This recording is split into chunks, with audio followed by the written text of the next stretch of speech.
Bonjour à tous. Aujourd'hui, en grandeur et mesure, nous allons nous intéresser aux contenances. Première chose, qu'est-ce que c'est que la contenance?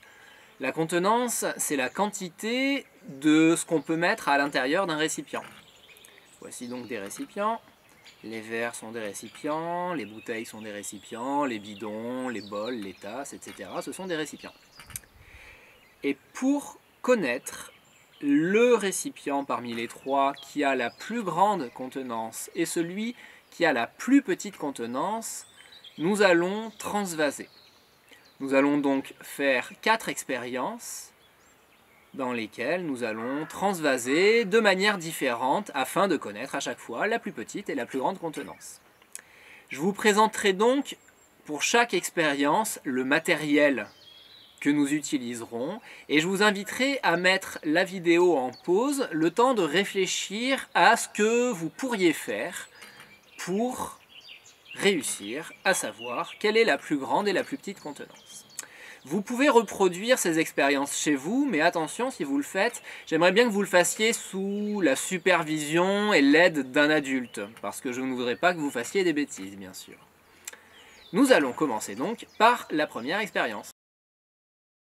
Première expérience, voici le matériel. Nous avons nos 3 verres remplis d'eau colorée. Nous avons 3 bouteilles identiques. Attention, ceci est important. Et nous avons un entonnoir pour nous faciliter le travail lorsque nous allons transvaser. Nous cherchons donc à savoir comment nous allons transvaser pour voir de manière indiscutable le verre qui a la plus grande contenance et le verre qui a la plus petite. Je vous laisse réfléchir à ce que nous pouvons faire. Vous pouvez mettre la vidéo en pause le temps de réfléchir un instant. Nous allons verser le contenu de chacun des verres dans chaque bouteille. Première bouteille. Nous allons verser le contenu du verre numéro 1.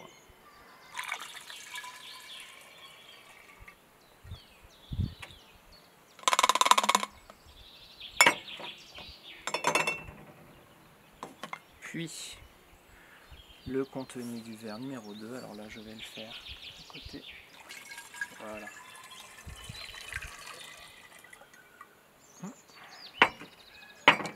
Et enfin, le contenu du verre numéro 3.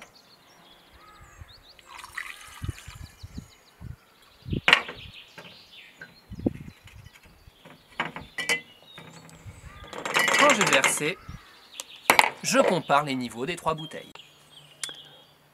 En comparant les niveaux, on constate que le niveau de la bouteille numéro 2 est le plus haut.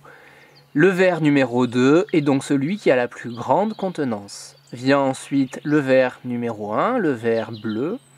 Et enfin, celui qui a la plus faible contenance est le verre numéro 3, celui qui contenait le liquide rouge. Deuxième expérience. Cette fois-ci, nous avons toujours nos 3 verres, mais nous n'avons plus qu'une bouteille. Par contre, nous avons un marqueur. Que peut-on faire avec ce matériel? Je vous laisse réfléchir. Vous avez trouvé? Nous allons verser le contenu du premier verre dans la bouteille.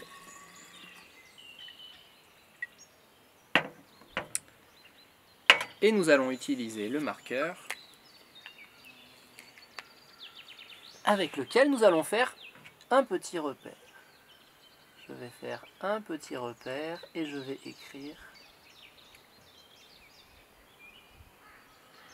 un chiffre. 1, car c'est le verre numéro 1. Puis, je vais vider la bouteille et recommencer l'opération avec le verre numéro 2 et avec le verre numéro 3.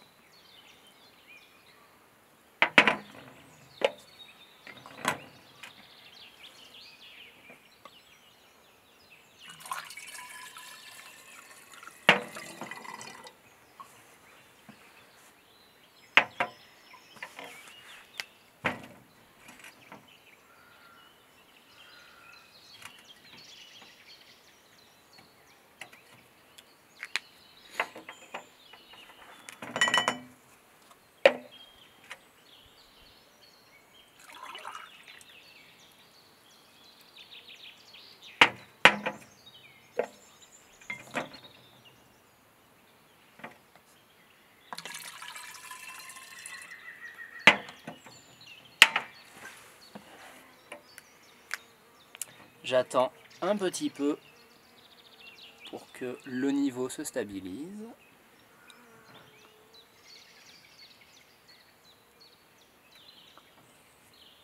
Et maintenant, je vais lire les niveaux, les repères que j'ai fait sur la bouteille. Nous voyons les repères des 3 niveaux.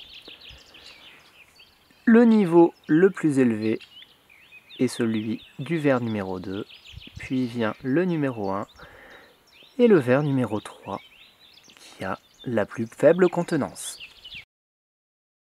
Troisième méthode, nous avons maintenant nos 3 verres qui sont vides et nos 3 bouteilles qui sont pleines.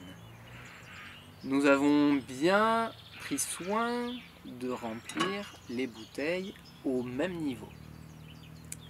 Et je vous laisse réfléchir à ce que nous pouvons faire pour savoir quel est le verre qui a la plus petite contenance et celui qui a la plus grande. Vous pouvez mettre en pause. Vous avez trouvé? Nous allons remplir le verre numéro 1 avec la bouteille d'eau bleue.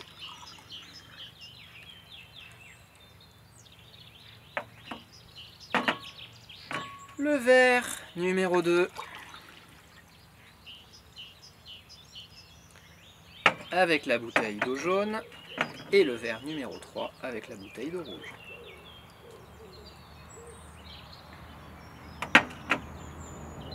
Maintenant, que faire?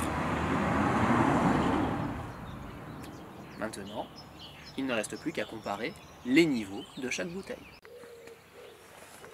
La logique est maintenant l'inverse de celle de l'expérience précédente. Si nous avons un niveau qui est bas dans la bouteille, cela veut dire qu'on a eu besoin de beaucoup d'eau pour remplir le verre. Le niveau le plus haut est celui de la bouteille numéro 3. Cela veut dire qu'on a utilisé moins d'eau pour remplir le verre. C'est celui qui a la plus faible contenance. En revanche, la bouteille du verre numéro 2 est celle qu'on a le plus vidée. On l'a davantage vidée parce que le verre numéro 2 est plus grand. Il a une plus grande contenance.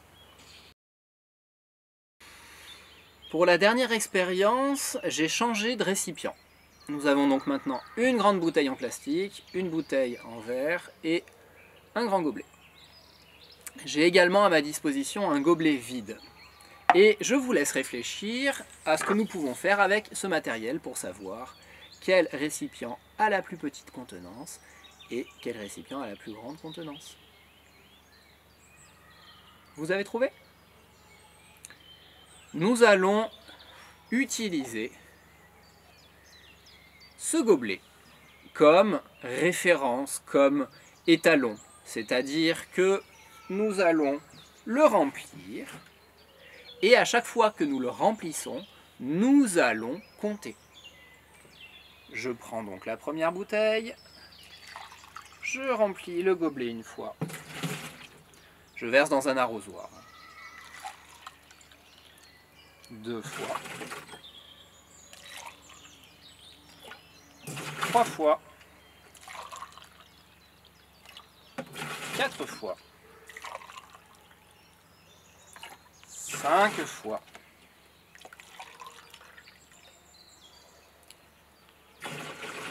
6 fois.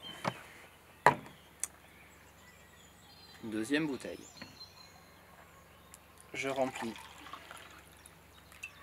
une fois, 2 fois, 3 fois,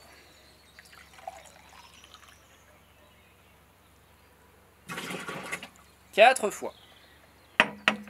Enfin, notre gobelet, le récipient numéro 3. Je remplis une fois et je remplis 2 fois. Nous avons vidé le récipient numéro 1 en versant dans le gobelet son contenu en 6 fois.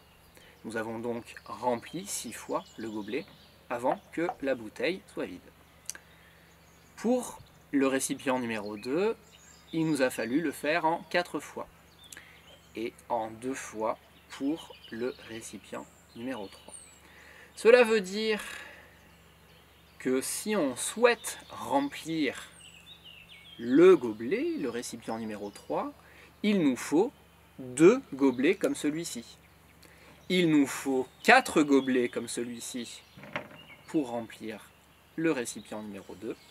Et pour remplir le numéro 1, il nous faut l'équivalent de 6 fois le volume de notre gobelet étalon. Cela veut donc dire que le plus grand contenant est celui-ci, le numéro 1, puis le numéro 2 et le numéro 3.